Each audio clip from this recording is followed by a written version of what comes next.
The MASNA Pioneer Award recognizes the foundational contributions of scientists, conservationists, industry, and trade practitioners who have contributed immensely to what we perceive as today's common knowledge.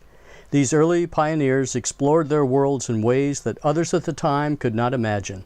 Their significant accomplishments served to uplift others following in their footsteps, often through mentoring. Marine aquarium hobbyists would not be as knowledgeable or successful in their endeavors today without the contributions of these early pioneers. MASNA has selected Dr. John E. Randall as a recipient of this year's Pioneer Award. I had the honor of presenting him his award last Saturday at his home in Kaneohe, Hawaii.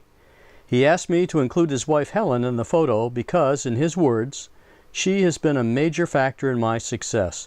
She reviews my manuscripts and has publications of her own, including a revision of Dacilus with Jerry Allen and several with me."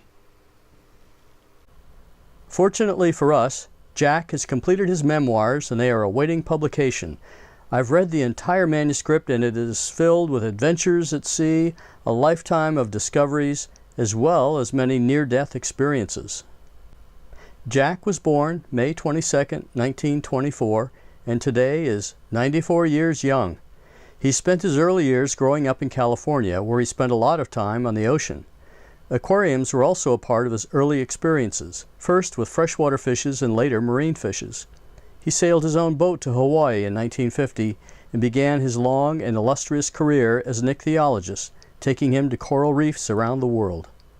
During his lifetime of exploration, he has published 910 papers and has described 830 new species of fishes, more valid species than any other ichthyologist ever. He is still publishing to this day and has 12 more papers in press or in publication. And he is still describing new species of fishes, including this new species of shrimp goby from the Solomon Islands, co-authored with David Greenfield. Here is just a sampling of some of the species that Jack has described, many of which are well known to aquarists. And here is a selection of Jack's books, some of which I'm sure are in your libraries. By my count, there are 38 species of fishes named in Jack's honor. And not to be missed, an entire genus was named in Jack's honor for the black-nosed butterfly fish, John Randallia nigrorostris.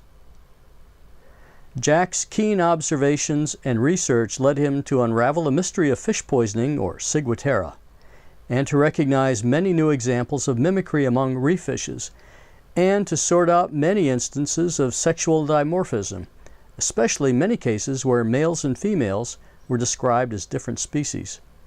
Jack has also been a mentor to many younger ichthyologists, notably Gerald Allen and Richard Pyle, and he co-authored the description of these fabulous new pygmy angelfishes with Richard.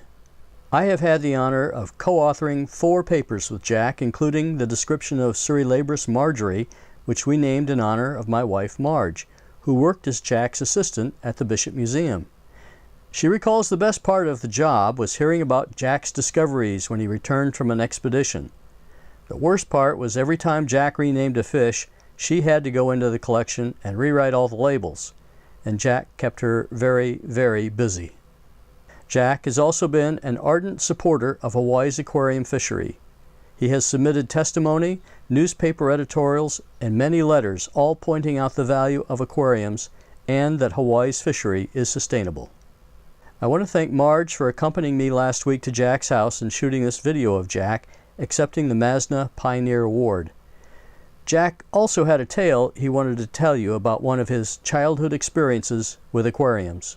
My very sincere thanks to the members of MASNA for this incredibly beautiful award. I shall treasure it forever. Thank you very much. Yeah, I would say when I was about 15 years old, I found one fish that was especially nice to get. I had a little kayak that I had built during a wood shop class in high school, and I paddled that out and had little barbless hooks, and I caught a fish that's called a senorita, a little wrasse.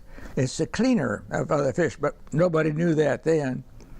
And I put one in the tank, and I had just some gravel in the bottom of the tank. And the next morning, the fish was gone. And I searched all around the floor, but we had a cat, and I figured, well, that's the answer. The cat got it. And a few hours later, it magically reappeared in the tank. It had been buried under the gravel.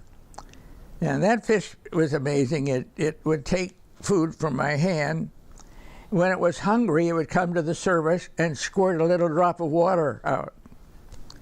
Well, one day, this aquarium was in my father's den with a wooden floor, and nearly 25 gallons of water went onto the floor one night, and that was the end of my marine aquarium experience. And the fish, I managed to save the fish and drove it 7 miles and released it in the sea.